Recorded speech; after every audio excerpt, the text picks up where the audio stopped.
Let's talk about Eton a little bit. I don't want to talk about it. I know you've talked about it a lot. Yeah, I mean, I'm just sort. I resent you, right? Because I went to Oxford University, but I went to a normal school, and everyone treats me like I went to Eton, and you at least went to Eton. Angle for the resentment. So, like, I get all the bad side of being a public school boy, whilst just going to the King's of Wessex in Cheddar, which was a nice school, but not a posh school. No, we used to look down terribly on the King's Wessex and Cheddar. Yeah. There, but for the grace of God. Well, that's interesting, Richard, and I do understand what you're saying. But I'm interested. But what I would say is, I like huge caveat that I think anyone being posh, being self-pitying about how hard it is being posh and being judged for being posh,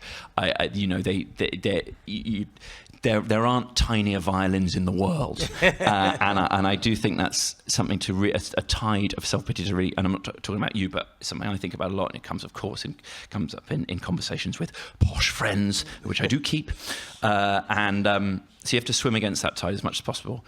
However, I would say that Eton does get a lot more of those jokes than Oxford. Yes. Like I do think that while you are obviously some hateful Oxford posho, I think Eton it's like the definitive sort of word for. And I don't think all of the recent prime ministers have helped the situation hugely. But look, I like the fact that you, like, a lot of people. A lot of comedians are ex-public school and affect a completely different personality. Do you want to name some names? It's most of them. Okay. And you have always been very upfront about it. I think also Danny Dyer needs to start embracing his true identity, doesn't he? But also, you don't. The thing about public school, being annoyed about public school boys or pupils, is you don't choose. It's not a choice anyone makes themselves, right? So it's a parent's choice. You don't go, "Can I please go to Eton?" Your parents send you to Eton. No, I begged. Did you beg? Yeah, okay. Yeah, please not Cheddar. But it's not. It's not your. I think you, like you say. No, I didn't. I mean, I'm very grateful for all sorts of things about it, and I'm still friends with Hugo and Tristram, but. It's just so easy just to use the real names. But I didn't.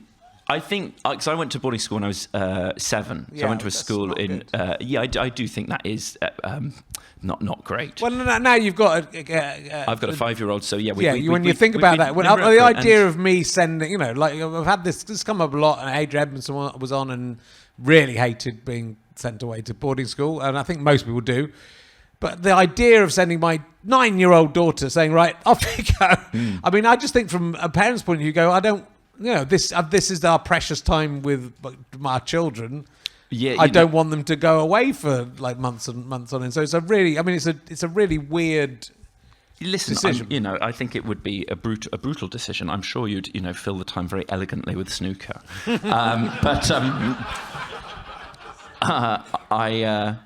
But no, I mean, you told an absolutely very sweet story about your kids at the start of the most recent Adam Buxton podcast, about them making a surprise dinner for you, and I thought it was very touching, and I wouldn't want to but then I also know that my parents didn't either. It's quite a weird experience. My mum, I remember cried a lot. Every drop off, every 3 weeks. You'd come home for every 3 weeks for the weekend, and we'd be driving there, and just me and my mum would just both be crying in the car, and it's you're sort of going like, I don't want mum to be like laughing, obviously. This is the better of those two, but a bit more sort of stiff upper lip from mum would surely reassure me that this wasn't a completely sort of mutually regretted decision.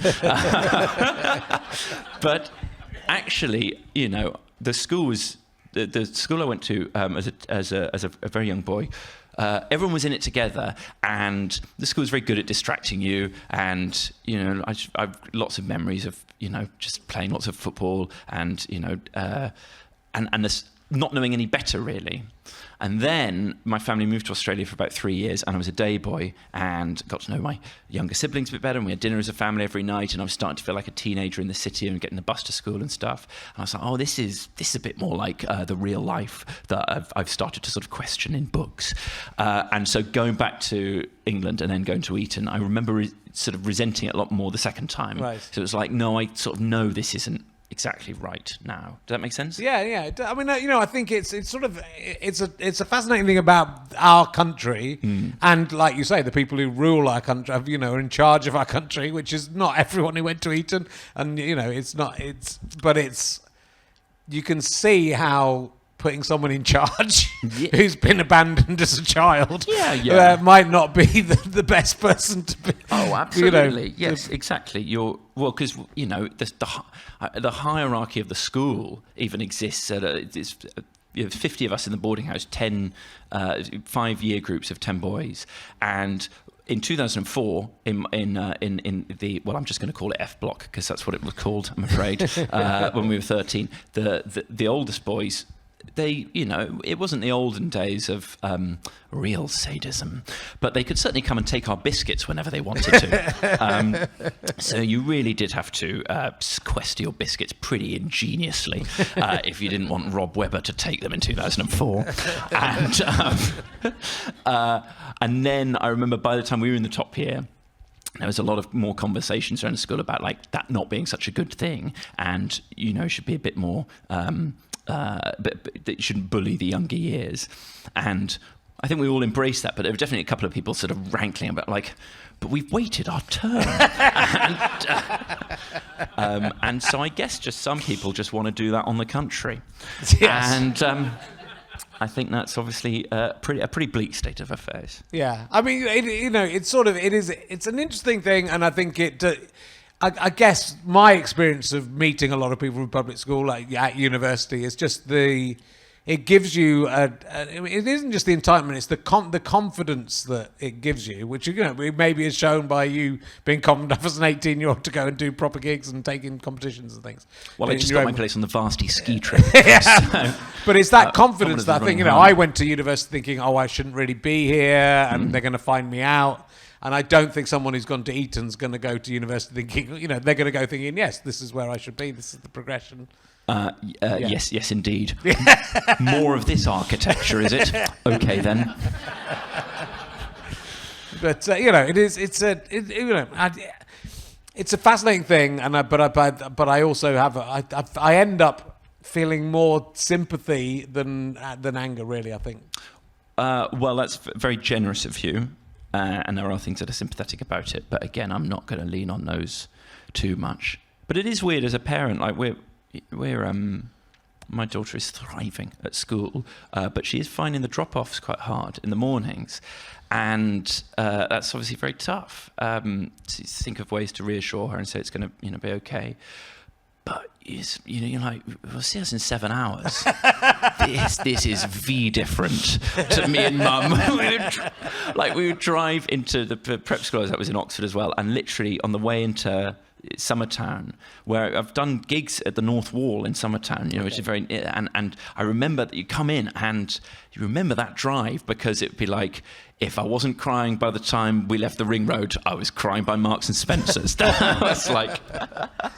I remember coming in so well, and it's probably good that that's being sort of societally phased out. Yeah, well, the VAT makes it so it's going to make it so difficult for people. It is so tough. Sad. They are charities. I don't think I should have to pay VAT on anything. There's loads of expensive things I want. Why am I paying VAT? Not fair. What do you most resent paying VAT on? Glasses up. Yeah, it's always nice. I feel I was just watching you from the back, being so fantastically delicate with Chelsea about all sorts of topics.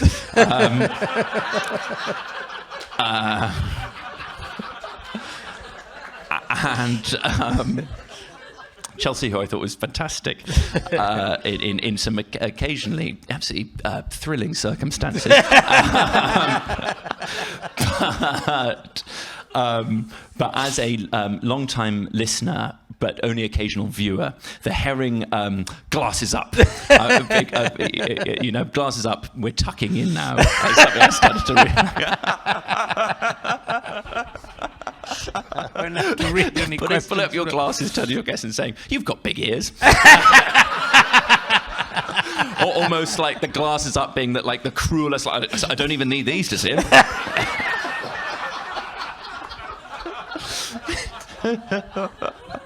You are physically perfect. Yeah, well, thank you. That's. I mean, I'm not. No. And probably just the eyes you could work on. Right.